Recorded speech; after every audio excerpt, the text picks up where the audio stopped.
প্রিয় সাংবাদিক ভাইরা, আপনারা জানেন গতকাল ঠিক এই জায়গায় আমরা যেখানে দাঁড়িয়ে আছি গণ অধিকার পরিষদের কেন্দ্রীয় কার্যালয়, ঠিক এইখানে আমরা সাংবাদিক সম্মেলন যখন শুরু করতে যাচ্ছিলাম, তার ঠিক আগ মুহূর্তে সেনাবাহিনী এবং পুলিশ যৌথভাবে আমাদের উপরে হামলা করে।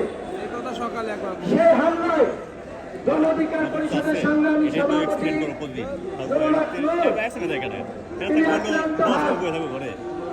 তিনি এখন ঢাকা মেডিকেলে আইসিইউতে রয়েছেন।